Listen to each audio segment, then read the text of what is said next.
Thank you for tuning in to Mr. Cliff's Toy Shop. On today's review, we take a look at the Storm Collectibles, Kengan, Ashura, Tokita, Ohma. Today I'll be reviewing this figure in the following categories: accessories, articulation, design, is it essential to your collection, functionality, and price. Once all scores are total, I'll give you my opinion if this figure is a pass or a purchase. So let's waste no time and go ahead and get started with the articulation. So the head is able to look up a decent amount. Look all the way down. It does rotate. You have some decent pivot, and it can shift back and forth. The arm, I'm notorious for popping the cap out, is able to kick out that much to the side. Does rotate a full 360. You have an upper bicep cut.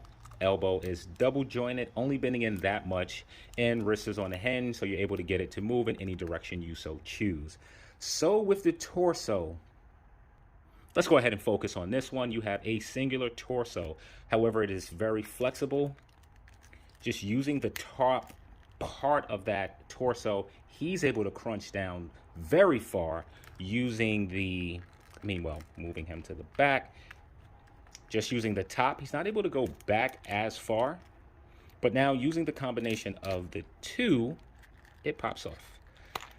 No, but using the combination of the two, you get an amazing amount of flex forward,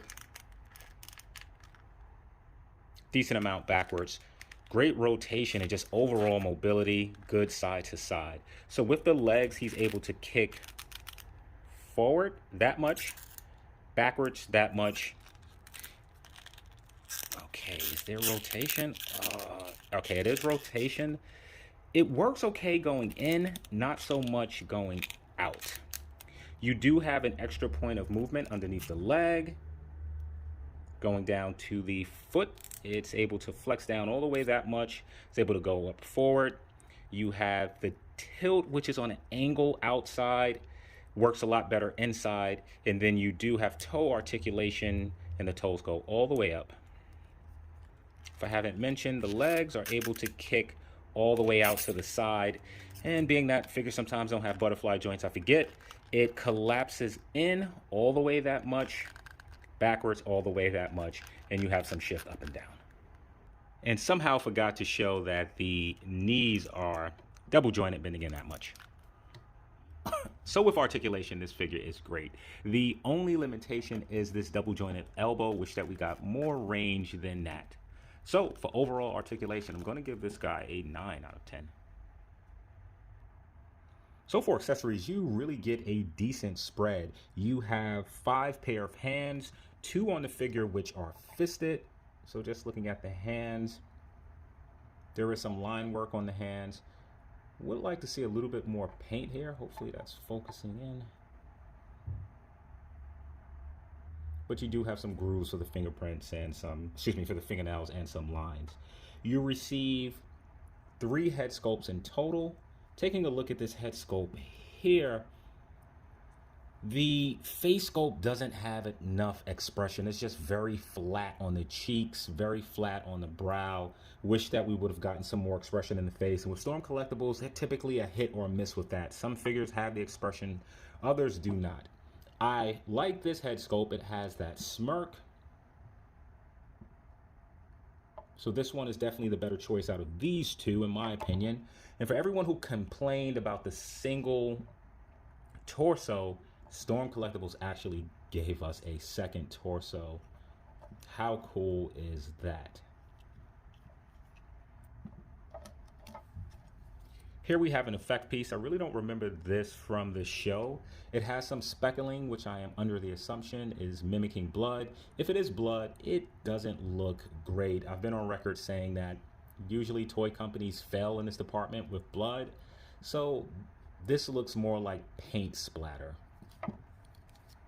So for overall accessories, I am happy for what we get. I'm going to give this figure a 10 out of 10. So for design, let's go ahead and zoom in on that head sculpt for a moment. And Storm Collectibles did a fantastic job capturing the hair sculpt. Like this is excellent right here. If you've watched the series, you know that this is exactly how his hair looked, and they did a really great job. And looking at his face, they also did a great job with this. This character is sort of expressionless in the show. It usually has this, I think they call that the resting B face. Now, my only complaint with the head sculpt are the eyes. Would have liked a little bit more done for the eyes for them to have more of a realistic look.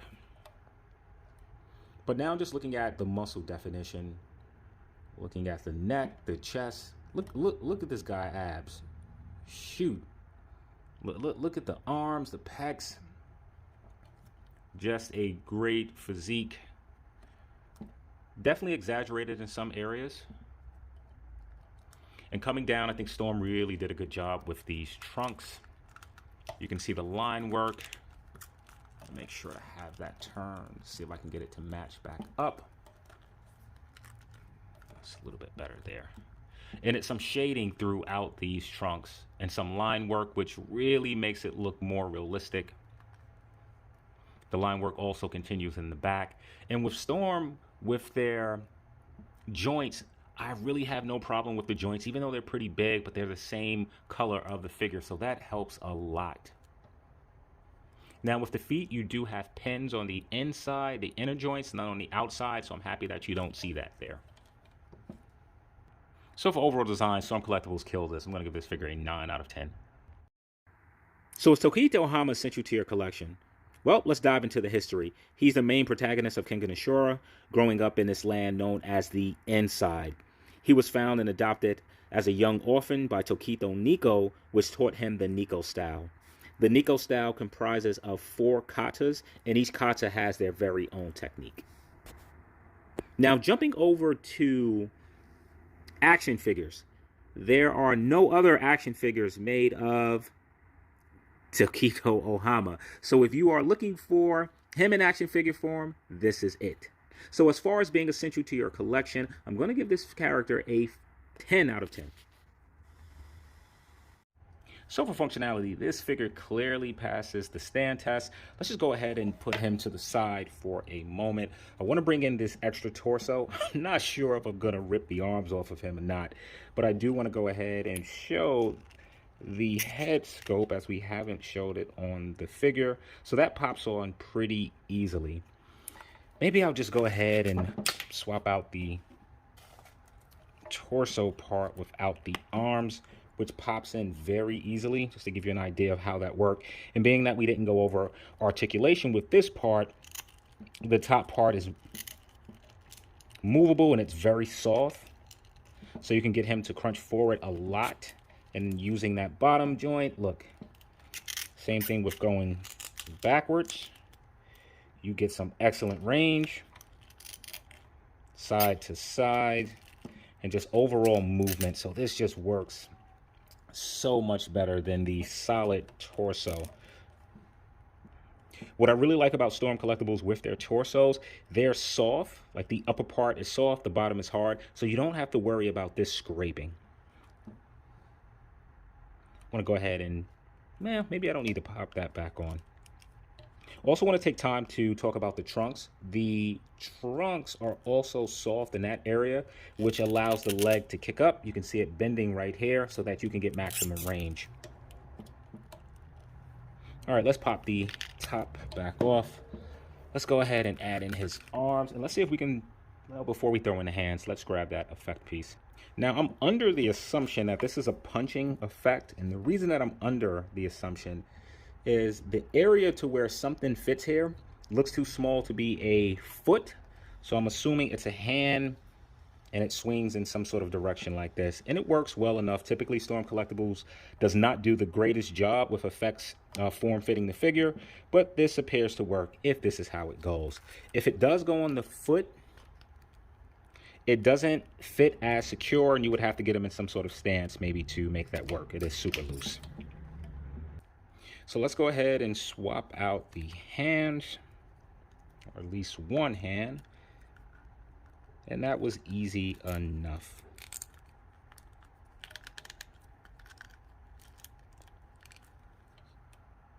So attempting to see if I could get him to balance on one leg. That does not seem to be the case. So go ahead and push all of this down. So the last thing that I really wanted to show for functionality is the importance of a butterfly joint. So with the butterfly joint, you're able to really get the figure in some cool poses that sometimes you can't do without a butterfly joint. And the fact that the chest is soft, this really flexes in really well. So for functionality, this is about as good as it gets. So on the thigh, I wish that we had more motion in the rotation. It does rotate, just wish that we had a little bit more, if it can go in just a bit more. Aside from this, this figure is perfection. So for overall functionality, I'm going to give this figure a 9 out of 10.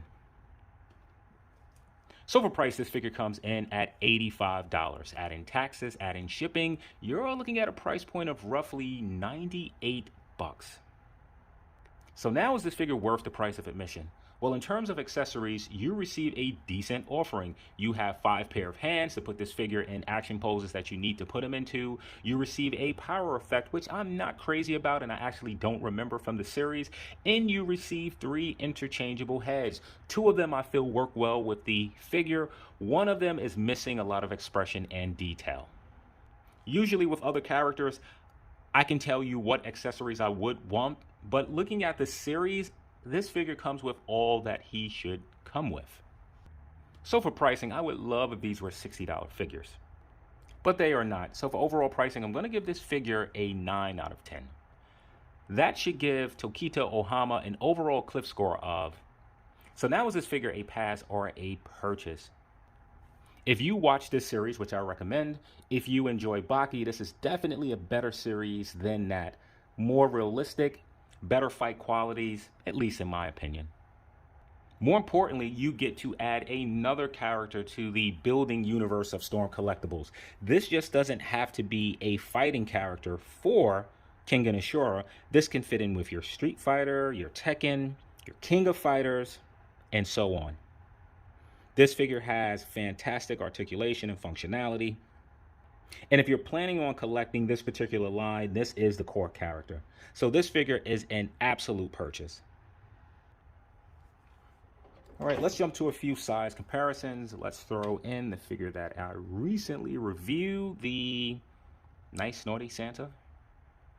And if you've watched that review, I complained a bit that this figure is a bit too small for me. You know, I think Santa should be a little bit bigger. And looking at this next to this figure, this is exactly what I'm talking about. And yes, I'm well aware that this is a 6-inch scale base figure. Still should be bigger in my opinion. Let's go ahead and throw in a Marvel Legends figure. Let's get both of these figures out of the way. Let's move on to some Storm Collectibles character. Here you have Cure. And I will be reviewing that figure shortly. Just look at that. So happy that we got these 2 figures back to back. Slide this over a little bit. Let's throw in Zangief from Street Fighter. Typically when I do the reviews and get to this portion, I usually don't have a lot of my Storm Collectibles handy. This time I do. So fortunate to be able to show some size comparisons through some lines. And look at this, like all of these guys look like they're in a fighting match somewhere together, and that's what I like about this Storm Collectibles, having these properties. Let's go ahead and move this guy. Let's put in King. Hopefully he stands. This area where he is on a slant. All right, he's standing at least for now. And last but not least, let's go ahead and throw in a rare Storm Collectibles female character. There you go. Thank you for tuning in to Mr. Cliff's Toy Shop. I hope to see you during the next review.